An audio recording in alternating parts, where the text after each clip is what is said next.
Hello students, welcome you all on CBSE शिक्षा online platform. Students, आज हम हमारी 8 नंबर क्लास में डिस्कस करेंगे अपने इंपॉर्टेंट क्वेश्चंस, जिसमें हम इंडियन पॉलिटिक के क्वेश्चन डिस्कस कर रहे हैं। लास्ट 10 ईयर के क्वेश्चन हम कर रहे हैं आपको, अ, जो काफ़ी हेल्पफुल रहेंगे आपके अदर एग्जाम्स के लिए। जो भी आप फिल कर रहे हो, एसएससी फिल कर रहे हो, रेलवे फिल कर रहे हो, इससे अलावा आप किसी स्टेट का कोई एग्जाम फिल कर रहे हो, सभी में आपको हेल्पफुल रहेंगे। ठीक है, चलो स्टार्ट करते हैं हमारी आज की 8 नंबर क्लास। सबसे पहला हमारा कार्यक्रम क्या होगा? पेन चेंज करना। चलो स्टार्ट करते हैं। पहला क्वेश्चन आपकी स्क्रीन पर, और पहला क्वेश्चन आपने किया भी है पिछली क्लासेस में। अगर आपने अच्छे से मेरी लास्ट, आज 8th क्लास है, लास्ट 7 क्लासेस आप देखो, अच्छे से देखो और अच्छे से आपको समझ आ जाएगा अभी कौन से कैसा लेवल चल रहा है, एग्जामिनर क्या पूछ रहा है, इंडियन पॉलिटी से कैसे कैसे क्वेश्चंस एग्जामिनर पुट कर रहा है, वो सभी आपको पता चलेंगे। तो इस क्वेश्चन में क्या है, किस क्वेश्चन में है, कोई सभा, कोई एसोसिएशन बनाना, forming an association in India. Association बनाना हमारा फंडामेंटल राइट है, ये पहली बात। अब हमारा क्या है, मौलिक अधिकार है। हमारा हमारा क्या है, मौलिक अधिकार है। ठीक है, ये हमारा मौलिक अधिकार है, ये तो बात आप क्लियर रख लो। ये हमारा क्या है, मौलिक अधिकार है, ये तो आपको पता होना चाहिए। ठीक है, इसका आंसर मौलिक अधिकार ही आएगा। ठीक है, इससे अलावा हम बात करें तो ये आर्टिकल कौन सा है? आर्टिकल है 19 नंबर आर्टिकल में हमें 6 तरह की फ्रीडम मिली हुई है। 6 तरह की फ्रीडम मिली हुई है हमें, घूमने फिरने की, किस कहीं पर रेजिडेंस की, जहाँ हम बोल रहे हैं तो एसोसिएशन बनाने की, इससे अलावा कोई भी प्रोफेशन बनाने की, ये एसोसिएशन ये हमको क्या मिली हुई है, परमिशंस मिली हुई है। ठीक है, तो ये इसमें से है हमारा एसोसिएशन बनाना। तो आर्टिकल 19 में ये मेंशन है, और ये हमारा फंडामेंटल राइट है। फंडामेंटल राइट है, ये आप याद कर सकते हो क्या है हमारा ये फंडामेंटल राइट है, जो काफ़ी इंपॉर्टेंट है हमारे पेपर के पॉइंट ऑफ व्यू से। ठीक है, चलो नेक्स्ट क्वेश्चन क्या है हमारा? Right of education to free and compulsory education. जो हमारा चिल्ड्रंस का फ्री एंड कंपल्सरी एजुकेशन का राइट है 6 to 14 ईयर का ना, तो ये फंडामेंटल राइट है, जो तो आपको सभी को पता है, ये हमारा फंडामेंटल राइट है। तो ये असेंडेड इन विच ईयर, किस साल में ये असेंडेड हुआ, किस साल में ये इसको अनुमति मिली, या किस साल इसको लागू किया गया? ठीक है, ये किया गया राजे 2009 में। किस में किया गया? 2009 में किया गया, ये आपको पता होना चाहिए। ठीक है, और इसका अगर हम इसकी 8th 6 ईयर की फ्री एंड कंपल्सरी एजुकेशन की अमेंडमेंट देखें तो 86th अमेंडमेंट 2002 में हुई थी। ठीक है, बट इनको अनुमति कब मिली? 2009 में इनको अनुमति मिली भी सभी बच्चों को फ्री एंड कंपल्सरी एजुकेशन मिलनी चाहिए, जो बच्चे 6 से 14 ईयर के बच्चे हैं, और उन बच्चों से कोई भी हम एक्सप्लॉयटेशन नहीं कराएंगे, मीन्स कोई भी उनसे लेबर नहीं करवाएंगे। ठीक है, ये आप बात ध्यान में रखो। चलो, लेबर के ऊपर भी क्वेश्चन आ गया। देखो, right against exploitation. Exploitation means हमारा कोई शोषण कर रहा है, हमारा वो शोषण करने से रोकना।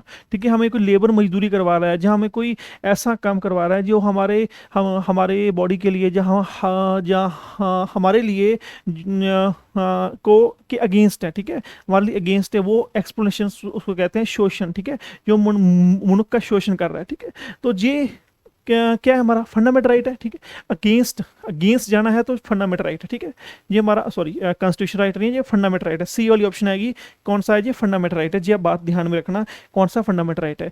अगर हम अपने कॉन्स्टिट्यूशन की बात कर रहे हैं तो पार्ट नंबर 2 में के 3 में, पार्ट नंबर आएगा ये 3 में। पार्ट नंबर 3 में article number 22 and article number 23, ऐसे ही ना, आर्टिकल नंबर 22 और आर्टिकल नंबर 23, या 23-24 है, पता है? नहीं पता तो बता देता हूं, कितना है? 23-24 में क्या है हमारा? मनुष्य शोषण को रोकना, जी हमारा फंडामेंटल राइट है। जी आप बात ध्यान में रख लेना। ठीक है, जो सी ऑप्शन आप लगा के आना पेपर में, अच्छे से आपको आंसर आना चाहिए। ठीक है, चलो नेक्स्ट क्वेश्चन की तरफ बढ़ते हैं। हमारा फोर्थ क्वेश्चन भी आ गया। अगर आपने पिछली क्लास देखी है तो आपको अच्छे से वहां पर बताया हुआ है, जो हमारा राइट टू प्रॉपर्टी का आर्टिकल रिमूव कर दिया था। आर्टिकल कौन सा था जी? 31 नंबर आर्टिकल था भाई। ठीक है, 31 नंबर आर्टिकल था। पार्ट हमारा था इसमें तीसरा, था।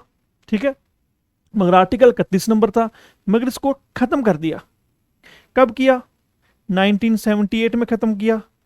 46 के 48 कौन सी अमेंडमेंट थी? वो कौन सी अमेंडमेंट थी जी? अब बताना कौन सी अमेंडमेंट थी, 46th अमेंडमेंट थी या 44th अमेंडमेंट थी? जी आप बताना मुझे, कमेंट करना कौन सी थी। 46, मुझे तो 46 लगती है, आप देख लेना। मुझे 48 नहीं लगती, मुझे 46 लगती है।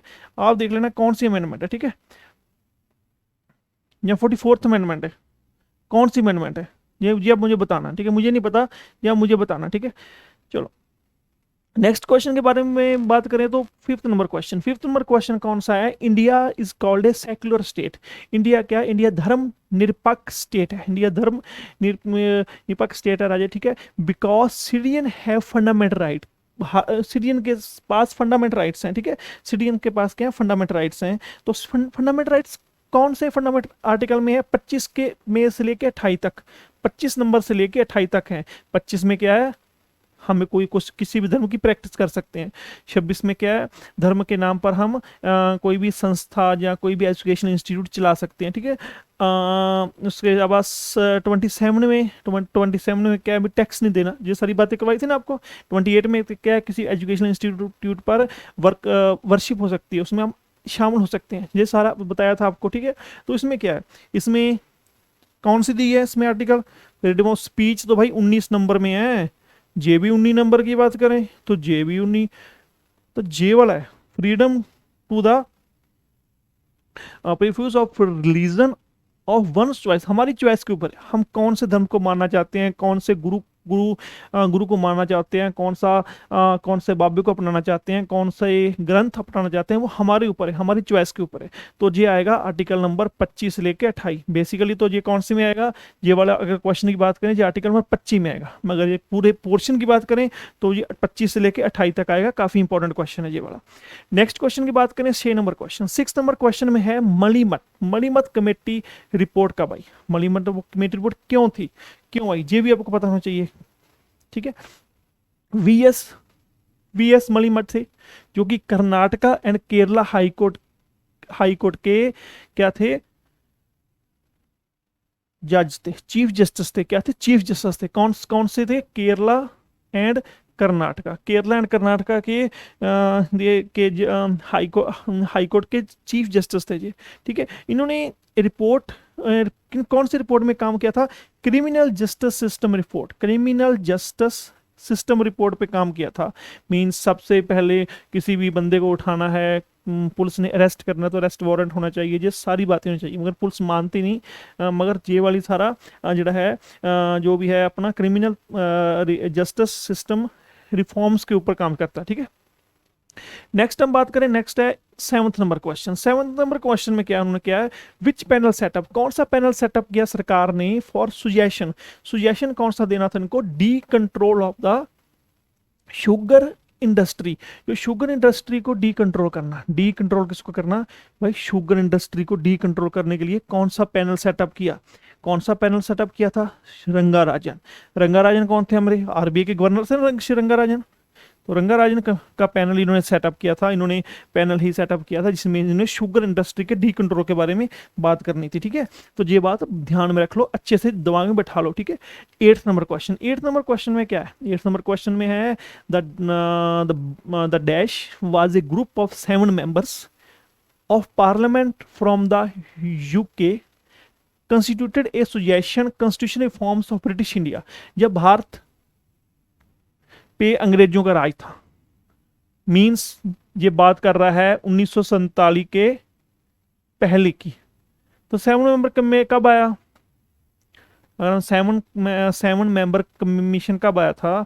इसने सबसे पहले कॉन्स्टिट्यूशन में रिफॉर्म्स की बात की थी, तो वो आया था साइमन कमीशन। ऑप्शन में देखें तो साइमन कमीशन है भाई, ठीक है। कब आया था ये जॉन साइमन के अंडर आया था 1928 में। कब आया था? 1928 में। इसमें कहा क्या होना आएगा? इसमें साइमन कमीशन आएगा। जब बात ध्यान में रख लो, अच्छे से बैठा लो दिमाग में, काफी इंपॉर्टेंट क्वेश्चन है। ऐसे क्वेश्चन करोगे तो पेपर अवश्य आप पास कर लोगे, ये आपको एक गुरु मंत्र दे रहा हूं, ठीक है।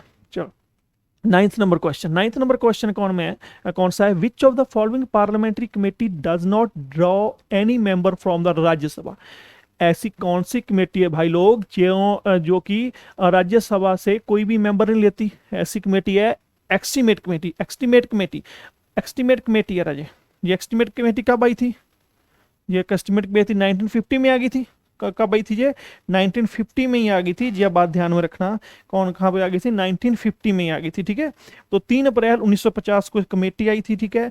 और इसमें सभी लोकसभा के मेंबर होते हैं, सभी होते हैं, कौन से होते हैं? लोकसभा के मेंबर होते हैं। 30 मेंबर की कमेटी होती है और सभी ये लोकसभा के मेंबर होते हैं जी। अब बात ध्यान में रख लो, अच्छे से दिमाग में बैठा लो, काफी इंपॉर्टेंट क्वेश्चन है ये बड़ा।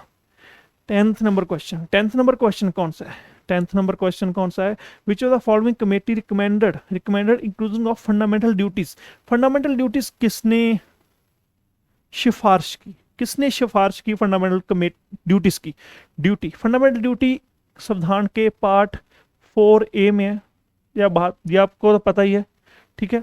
फिर और आर्टिकल कौन सा है? आर्टिकल 51A है। आर्टिकल कौन सा है? आर्टिकल भी 51A है ना, आर्टिकल 51A है। तो कितनी हमारे पास फंडामेंटल ड्यूटी? हमारे पास ड्यूटी है 11 फंडामेंटल ड्यूटी हमारे पास। कितनी है? 11।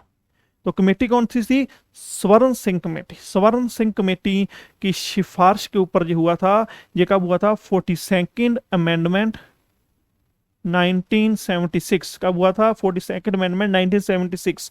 अगर 48th अमेंडमेंट कब हुई थी? 70। और 44th अमेंडमेंट कब हुई थी? 1976 में हुई थी। जब जो क्वेश्चन पूछा था उसका आंसर दे रहा हूँ, ये जो पहले आपको क्वेश्चन पूछा था मुझे नहीं पता, ठीक है, वो वाला क्वेश्चन। तो ये वाला आ गया स्वर्ण सिंह कमेटी, ठीक है। 11th क्वेश्चन क्या है भाई? 11th क्वेश्चन के बारे में पूछते हैं। 11th क्वेश्चन क्या है इनसे? Inter state council was set up by the recommendation of which committee? Inter state council हमने सेटअप करनी। इंटर स्टेट काउंसिल कौन सी कमेटी की सिफारिशों के ऊपर आई थी?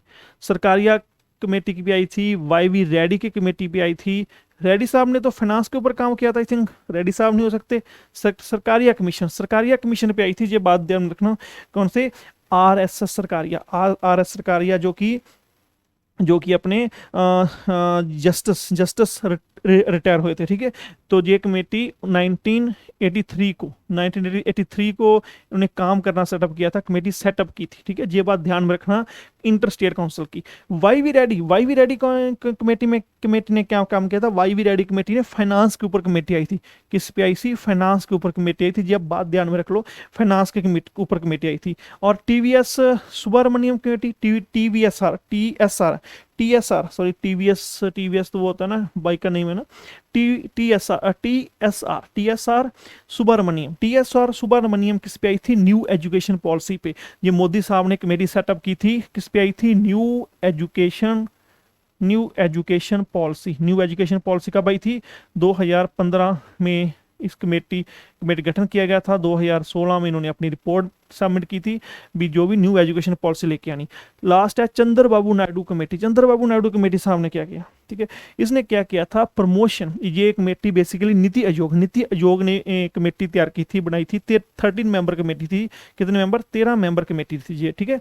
इसका बेसिकली काम क्या था? इसका काम था जो कैशलेस को प्रमोशन ऑफ कैशलेस सोसाइटी को प्रमोट करना, एंड डिजिटल इकोनॉमी को लेके आना 2016 में, डिजिटल इकोनॉमी को लेके आना, ठीक है, 2016 में, ठीक है। जे वाली काफ़ी अच्छी कमेटीज हैं, जे वाले पेपर में आ जाती हैं।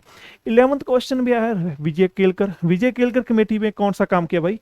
इन्होंने क्या किया था? Public private partnership, PP model काम किया था, पब्लिक प्राइवेट पार्टनरशिप। जब आर्टिकल नंबर 101 के अंडर इन्होंने काम किया। ये बात ध्यान में रख लो, काफी इंपॉर्टेंट क्वेश्चन है ये वाला, ठीक है। नेक्स्ट है second backward classes committee is also known as. Second backward class committee Mandal commission को बोला जाता है। किसको बोला जाता है? मंडल कमीशन को बोला जाता है। जब बात ध्यान में रख लो, मंडल कमीशन को बोला जाता है सेकंड बैकवर्ड क्लासेस कमेटी। तो फर्स्ट बैकवर्ड क्लासेस काका केलकर, किसको? काका केलकर कमेटी को फर्स्ट बैकवर्ड क्लासेस कमेटी बोला जाता है, ठीक है। ये बात ध्यान में रख लो। तो ये आई थी 1953, जैसे कुछ था 1953 में आई थी। और मंडल कमीशन कब आया था? 1979 में मंडल कमीशन आया था। और अगर हम सेकंड बैकवर्ड क्लासेस की बात करें, सेकंड बैकवर्ड क्लासेस मंडल कमीशन बोला जाता है। अगर फर्स्ट बैकवर्ड क्लासेस कमेटी की बात करें, वो है काका केलकर कमेटी आई थी, वो 1953 में आई थी। ये बात ध्यान में रख लो, अच्छे से दिमाग बिठा लो, पेपर में क्वेश्चन अच्छे से आएगा, मजे से करना है आपने क्वेश्चन, ठीक है। चलो नेक्स्ट क्वेश्चन की तरफ बढ़ते हैं। 14th question. 14th क्वेश्चन क्या है? 14th क्वेश्चन है हमारा, इन्होंने गाइडलाइंस पूछी है। किस पे गाइडलाइंस, किस पे पूछी है, किस में स्पेसिफिक एक गाइडलाइंस की है? Dash are the guidelines laid down by the Supreme Court. एक मिनट आप होल्ड करो, मैं देखता हूँ, ठीक है।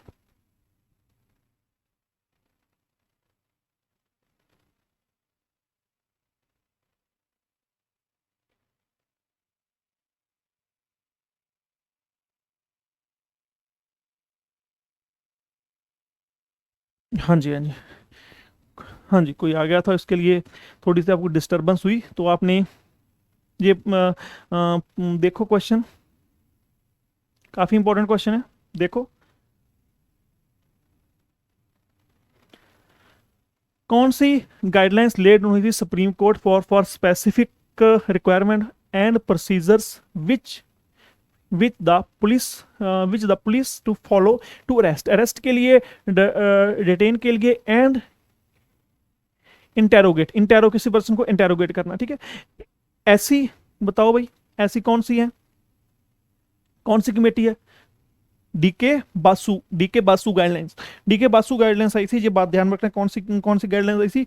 डीके बासु गाइडलाइंस आई थी। काफी इंपॉर्टेंट क्वेश्चन है, ये पेपर में आ सकता है, ठीक है। चलो नेक्स्ट क्वेश्चन की तरफ बढ़ते हैं। नेक्स्ट क्वेश्चन कौन सा है?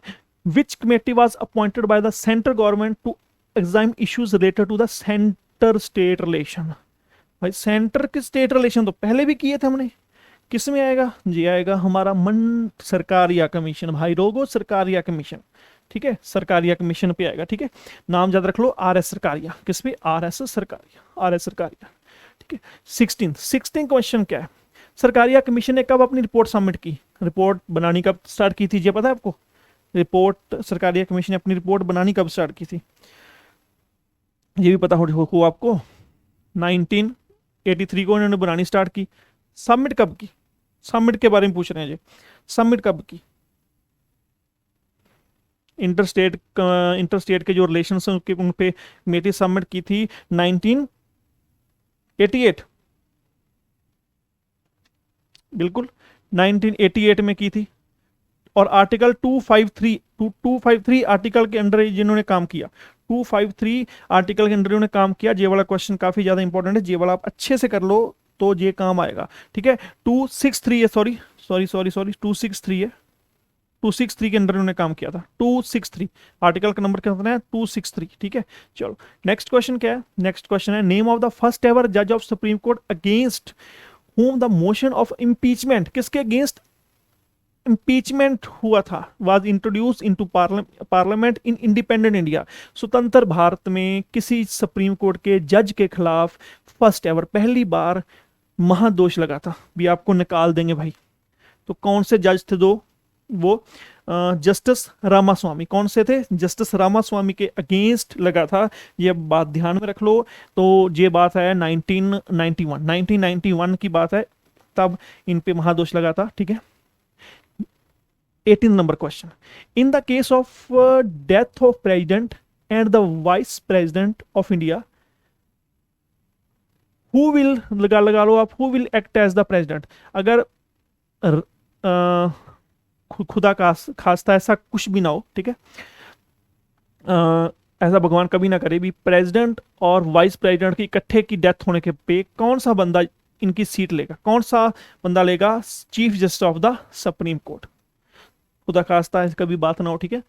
हमारे देश के मुखिया हैं, ठीक है। चलो next question, 19 number question, in the case of president of India wants to resign, जो लो भाई, इन्होंने प्रेसिडेंट को रिजाइन भी दवा दिया, पहले उनकी डेथ कर दी थी, फिर एग्जामिनर कर क्या कर रहा है? एग्जामिनर कहीं कुछ खा पी के नहीं पेपर बना रहा। In the case president of India wants to resign, he would address the resignation to the, कहाँ पर कहाँ कौन किसको रिजाइन देगा? वो किसको पकड़ाएगा भी तू संभाल ले? वाइस प्रेसिडेंट को, वाइस प्रेसिडेंट को देगा, ये बात ध्यान में रखना, ठीक है, वाइस प्रेसिडेंट को। और इससे अलावा हमारा आज का last question, who has been PM, who was the PM of India, कौन पीएम थी, ठीक है। ये चलो मैं लगा दी क्योंकि उसका नाम इंदिरा गांधी है। During 1975 to 1977। इमरजेंसी जब लगी थी 1975 टू 1977, तब इंडिया के प्रधानमंत्री कौन थे? इंदिरा गांधी। इंदिरा गांधी जी थे जी, आप ध्यान में रख लो। और ये सारे क्वेश्चन आज के आपकी क्लास के हैं, 20 क्वेश्चन, ठीक है। मिलते हैं हम अपनी नेक्स्ट क्लास में। Thank you, best of luck.